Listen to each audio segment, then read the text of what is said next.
Hello guys, तर स्वागत आहे तुमचं आपल्या या यूट्यूब चॅनलवरती. मित्रांनो, चॅनलवर नवीन असाल तर चॅनलला सबस्क्राईब नक्की करा आणि अशाच नवनवीन अपडेट्स आपल्या या चॅनलवरती पाहत राहा. चला तर मग आपण आपल्या व्हिडिओकडे वळूयात. तर मित्रांनो, आता इथे शिवनाथच्या गोडाऊनमध्ये जो आहे तो एक व्यक्ती आलेला असतो आणि तो व्यक्ती जो आहे तो शिवनाथला म्हणत असतो की शिवनाथ भाऊ, तुम्ही मला फसवलं आहे, माझ्याकडनं जास्त पैसे काढते गेले आहेत. तर त्यावेळी असा आरोप करताच इथे माधवला आणि श्रीधरला त्या व्यक्तीचा खूप राग येतो आणि त्यावेळी आता श्रीधर जो आहे तो त्या व्यक्तीला बोलू लागतो की आमचे आप्पा कधीही असं करणार नाहीत, मला तुमची फाईल दाखवा. असं म्हणत आता श्रीधरने त्यांची फाईल पाहून सगळा काही हिशोब क्लिअर केला आहे आणि त्या माणसाला हे सांगितलं आहे की तुम्ही एका 9 तारखेचा हिशोब या तुमच्या फाईलमध्ये नोंदच केलेला नाही आहे आणि म्हणून तुम्हाला असं वाटतं आहे की तुमचे पैसे जे आहेत ते आमच्याकडे राहिले आहेत. पण तसं काहीही नाही आहे, आमचे आप्पा कुणाचा 1 रुपया देखील ठेवत नाहीत. समजलं तुम्हाला? तर आता जेव्हा या माणसाला त्याची चूक लक्षात येते त्यावेळी त्या माणसाने शिवनाथची माफी मागितली आहे आणि आता त्याला कुठेतरी वाटतंय की आपणच चुकलो आहे, आपणच येऊन तमाशा केला आहे. म्हणून आता त्याची चूक पाठीशी घालण्यासाठी इथे या व्यक्तीने तोंड उघडलं आणि शिवनाथला विचारू लागतो, काय हो शिवनाथ भाऊ, मला सांगा, तुमच्या मुलाने याच मुलाने पळून जाऊन लग्न केलं का? म्हणजे त्याने पळून मुलगी आणली ना, हाच आहे का तो? असं म्हटल्यानंतर आता श्री जो आहे तो बोलतो की अयो, काय माणूस आहे हा, स्वतःची चूक जी आहे ती मागे ठेवली आणि माझी चूक आपणच्या समोर मांडतोय. जराही काही वाटत नाही आहे का याला? तर आत्ता कुठे जाऊन श्रीधरला असं वाटलं होतं की त्याने आपणचं मन जिंकण्याचा प्रयत्न केला, पण नाही, या माणसाने सगळं काही मातीत घातलं आहे. म्हणजे आत्तापर्यंत श्रीधरने त्याची चूक लक्षात देऊन कुठेतरी त्याला वाटलं होतं की आपण बरं वाटेल, पण नाही, आता या माणसाने पुन्हा एकदा आपणना आमचं लग्न लक्षात आणून देऊन आपणना राग आणला आहे. तर त्यावेळी आता माधव जो आहे तो बोलतो की काका, झालंय तुमचं, जा मग आता येऊ शकता हां. असं म्हणत आता माधवने त्या व्यक्तीला बाहेर पाठवलं आहे. तर त्याचनंतर आता इकडे हा शिवनाथ जो आहे त्या माणसाच्या बोलण्यामुळे हर्ट झाला आहे आणि म्हणूनच शिवनाथने ठरवलं आहे की नाही, आजचा दिवस एवढंच काम पुरेसं झालं. असं म्हणून शिवनाथ निघू लागतो. त्यावेळी श्रीधर आप्पांना विचारू लागतो की आप्पा, काय झालं, कुठे निघाला आहात? तर त्यावेळी आप्पा जे आहे ते अगोदर बोलतच नाही, त्याला काहीच उत्तर देत नाही. पण माधव पुन्हा एकदा विचारतो की आप्पा, काय झालं, तुम्ही कुठे चाललात, आम्हाला सांगून जा. तर त्यावेळी आप्पा जो आहे तो माधवला सांगतात की मी घरला चाललो आहे. असं म्हणत आता ते निघून जातात.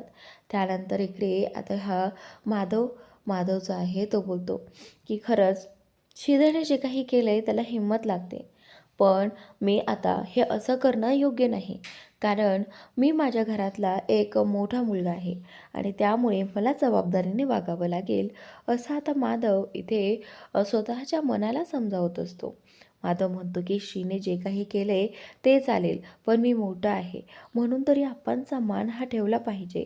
असं आता माधव स्वतःच्या मनाला म्हणत असतो. आप्पा श्रीधरच्या लग्नामुळे खूप दुखावले गेले आहेत, म्हणून मला आता त्यांना आणखी दुखवायचं नाही आहे.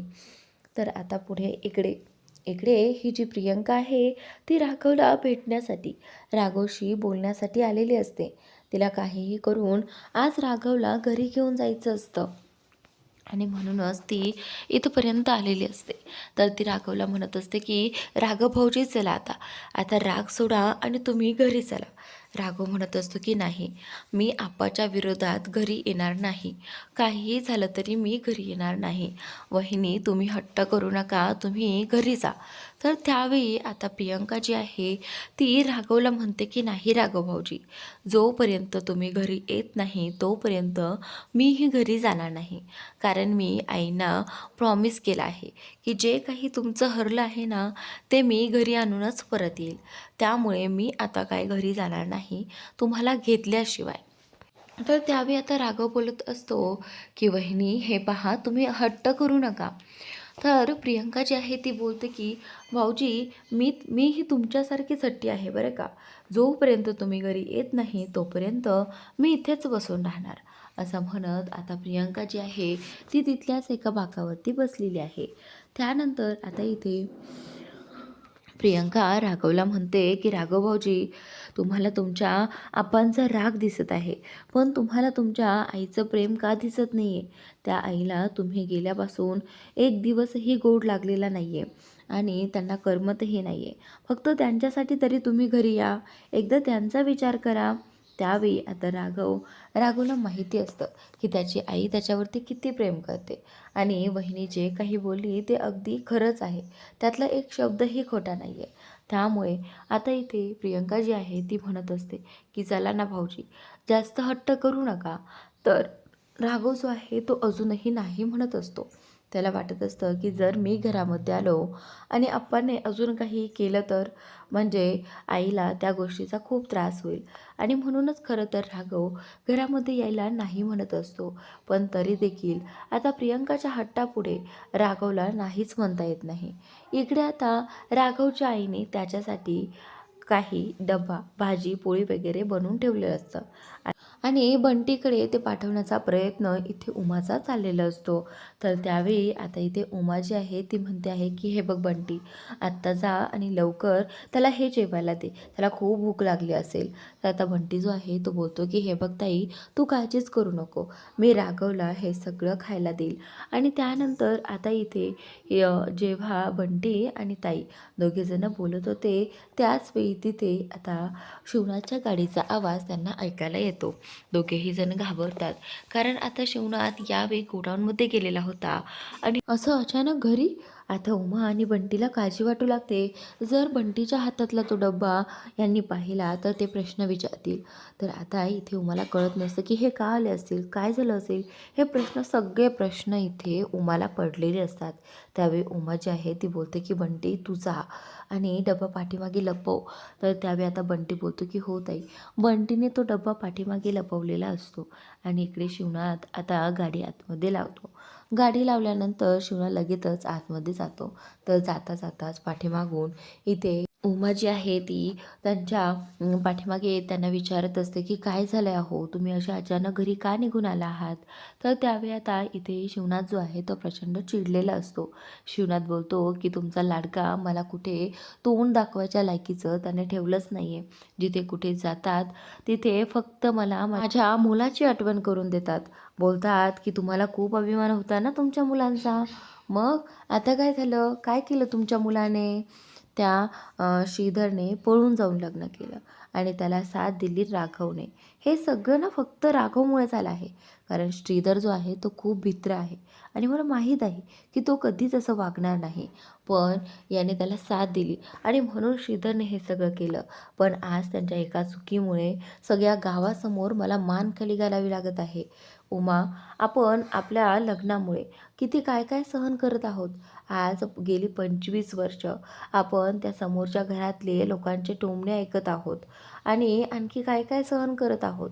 मग हेच जे काही आपल्या वाट्याला आलं आहे ते मुलांच्या वाट्याला येऊ नये म्हणूनच मी धडपडत आहे ना. पण मुलांना हे का कळत नाही आहे उमा, त्यांनी माझं ऐकायचं नाही आहे हे ठरवलंच आहे आणि म्हणूनच हे सगळं करून बसले आहेत ते. उमा, तुम्हाला कळतंय का या सगळ्यामुळे पुढे जाऊन त्यांना किती त्रास होईल, पण त्यांना हे कळतच नाही आहे. का लक्षात घ्यायचं नसतं यांना हे सगळं. तर आता इथे शिवनाथ जो आहे तो उमाला म्हणत असतो की उमा, मला माहीत आहे की हे सगळं फक्त त्या राघवमुळे झालं आहे. तुम्ही नेहमी त्याच्या चुका पाठीशी घालता आणि पहा आज काय करून बसला आहे तुमचा तो लाडका. काहीही झालं तरी मी त्याला माफ करणार नाही आणि उमा, तुम्हीही त्याला माफ करायचं नाही, असं आता इथे शिवनाथने उमाला सांगितलेलं आहे. तर त्यानंतर जेव्हा उमा आणि शिवनाथ दोघेही जण बोलत होते त्यावेळी इथे हा जो बंटी आहे तो चोरून त्यांचं बोलणं ऐकत होता. कारण आणखीन काय झालं आहे का गोडाऊनमध्ये हे ऐकण्यासाठी बंटी तिथे थांबला असता खरं तर. पण आता शिवनाथ फक्त चिडलेला असतो. तिथे येऊन एका माणसाने जे काही श्रीधरबद्दल विचारलं त्या सगळ्यामुळे त्याला राग आला होता आणि हे सगळं आता इथे बंटीने त्याच्या डोळ्यासमोर पाहिलं आहे. म्हणूनच आता ज्यावेळी बंटी हे सगळं पाहत होता त्याच वेळी शिवनाथने त्याला डोकताना पाहिलं होतं. शिवनाथ पुढे येतो आणि बंटीला विचारू लागतो की काय आहे हे सगळं. म्हणजे मला सांग, तुला काही बोलायचं आहे का? तर त्यावेळी बंटी जो आहे तो बोलतो की नाही नाही, काही नाही. तेवढ्यातच शिवनाची नजर बंटीच्या हातातल्या डब्याकडे जाते आणि त्यावेळी आता इथे शिवनाथ जो आहे तो बंटीला विचारू लागतो की बंटी, मला सांग, या पिशवीमध्ये काय आहे? तर आता बंटीला कळत नसतं की दाजींना काय सांगावं. म्हणून आता बंटी बोलतो, बंटी नाही तर उमा बोलते.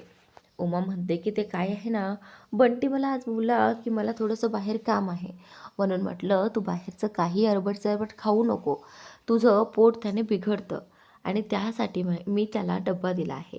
तर आता इथे शिवनाथ जो आहे तो बोलतो की ठीक आहे, असं म्हणत शिवनाथ आतमध्ये निघून जातात. त्यावेळी उमा जी आहे ती आता इकडे बंटीला बोलते की जा बाबा एकदाचं, राघवला खूप भूक लागली असेल, जाऊन दे त्याला डब्बा. तर त्यानंतर बंटी बोलतो की हो ताई. बंटी तिथून डब्बा घेऊन निघून जातो आणि इकडे आता शिवनाथने उमाला सांगितलेलं असतं की राघवला कधीही पाठीशी घालायचं नाही आणि त्याला तर माफ अजिबात करायचे नाही. समजलं उमा? असं म्हटल्यानंतर आता उमाला खूप त्रास होतो, कारण तिला राघवची खूप आठवण येत असते. आणि त्याचनंतर इकडे आता हा बंटी बाहेर जात असतानाच बंटीला समोरच राघव आणि प्रियंका दिसतात. त्यावेळी आता राघव बंटीकडे पाहतो. बंटी शॉक होतो. बंटी बोलतो की थांबा, तुम्ही दोघेजण इथेच थांबा, मी जाऊन पाहतो की दाजी नक्की काय करत आहेत. त्यावेळी आता राघव आणि प्रियंका दोघेही जण तिथेच थांबतात आणि इकडे बंटी हे पाहण्यासाठी येतो की कुठे दाजी हॉलमध्ये तर नाहीत ना. त्यावेळी आता तिथे ते नसतात, म्हणून बंटी बोलतो की या, तुम्ही येऊ शकता. ज्यावेळी आता इथे बंटी दारात उभा राहतो त्यावेळी उमा बोलते की बंटी काय रे, तू जा ना पटकन, का असा पुन्हा वापस आला? त्यावेळी आता राघव आईला बोलतो की आई, मी जर घरी जेवलं तर चालेल तुला? आता असं म्हटल्यानंतर आईला राघवचा आवाज येतो. आई खुश होते. आई बोलते की तू आलास?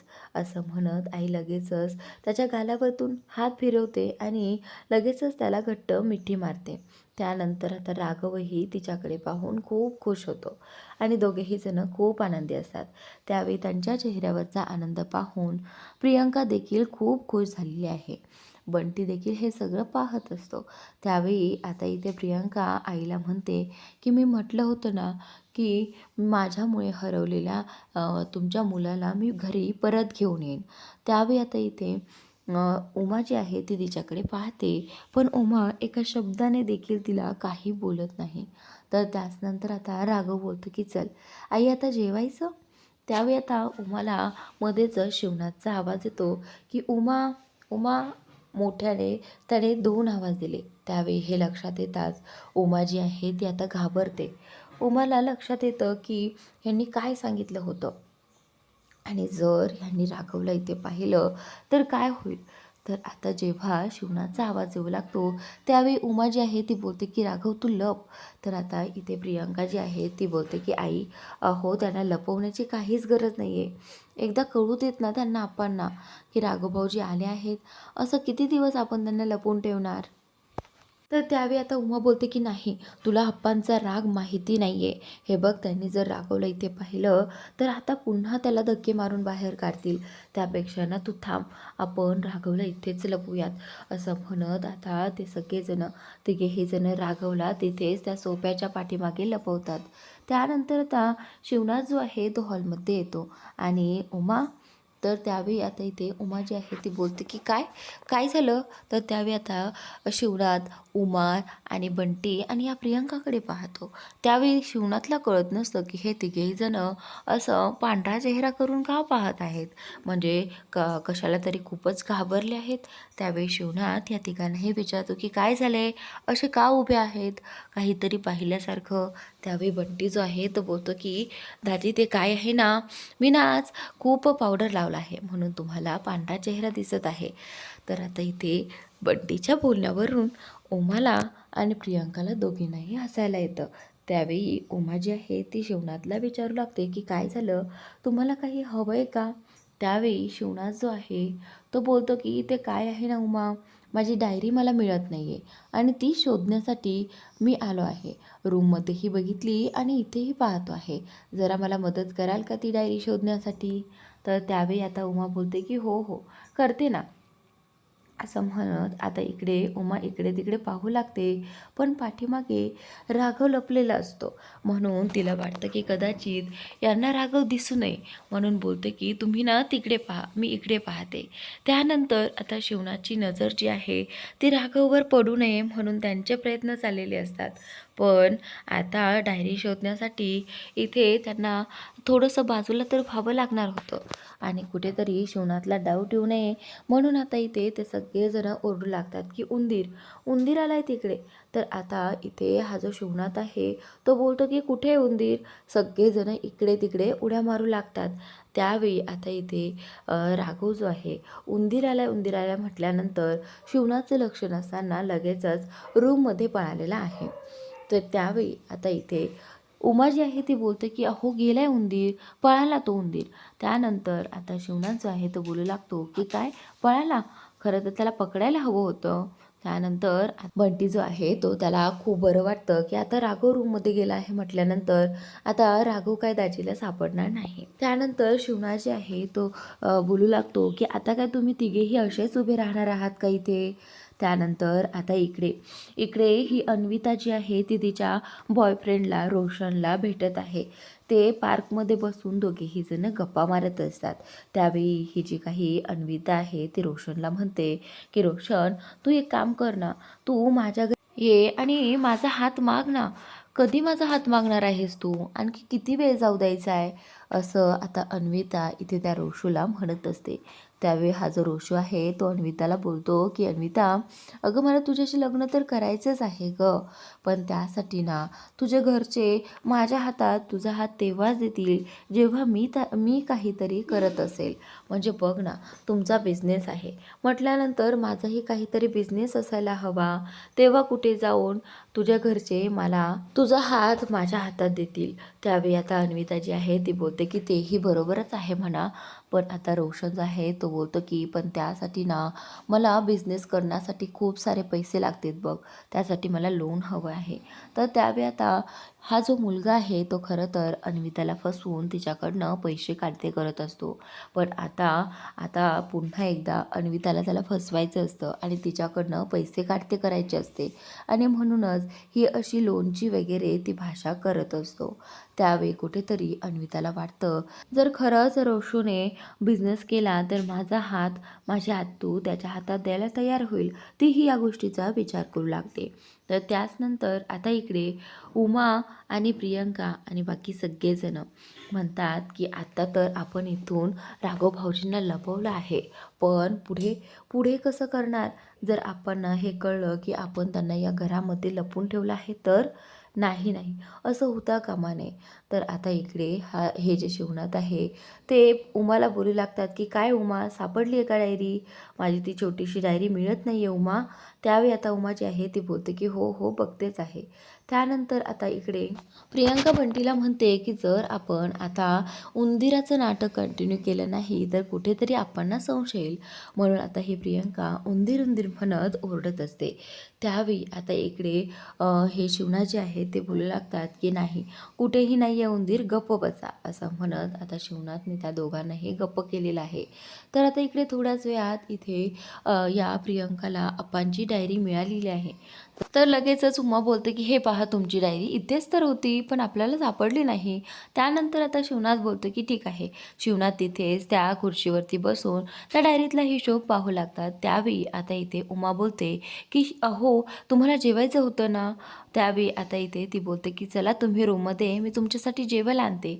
तर आता शिवनाथ बोलतात की उमा मी कधी रूममध्ये जेवते का, कधी पाहिले का मला रूममध्ये जेवताना, नाही मला इथे टेबलवरती जेवायला आण. त्यावेळी आता इथे ही जी प्रियंका आहे ती बोलते की जर राघव भाऊजी यांच्या नजरेस पडले तर आता प्रियंकाला खूप भीती वाटत असते की तिनेच राघवला लपून छपून या घरामध्ये आणलेलं असतं. तर मित्रांनो आता पुढील भागात इकडे अन्विता जेव्हा त्या रोशनला मिठी मारत असते त्यावेळी आता तिथून ही पद्मा जात असते आणि पद्माने अन्विताला त्या मुलाला मिठी मारताना पाहिलेलं आहे. तर इकडे आता पुढील भागात हा जो राघव आहे तो आईच्या हाताने जेवण करत असतो. इकडे आपण ना प्रियंकाने जेवण वाढलेलं आहे. ज्यावेळी आप्पांच्या समोर ती प्रियंका ताट घेऊन येते, त्यावेळी आप्पा जे आहे ते लगेचच उमाला आवाज देतात. तर आता प्रियंकाला वाटतं की काय झालं असेल? ज्यावेळी प्रियंकाने ताट वाढलं त्याच वेळी आप्पाने ते मागे ढकललं. तर आता प्रियंका बोलते की "आप्पा, असा जेवणाचा अपमान होईल. तुम्ही प्लीज खाऊन घ्या 2 घास." त्यावेळी आता आप्पा जे आहे ते उमाला बोलतात आणि उमाला म्हणतात की "मला सांगा उमा, मला परक्याला जेवण वाढवायची वेळ का आली? का वाढलं मला परक्याने जेवण?" असं म्हटल्यानंतर प्रियंकाला खूप वाईट वाटतं आणि इकडे उमालाही खरं तर वाईट वाटतं की हे जे आहे ते अगदी तोंडावर बोलतात. त्यामुळे उमालाही वाईट वाटलेलं आहे. तर मित्रांनो, आजचा भाग इथेच संपतोय. पुढील भाग नक्की पहा आणि चॅनलला सबस्क्राईब नक्की करा.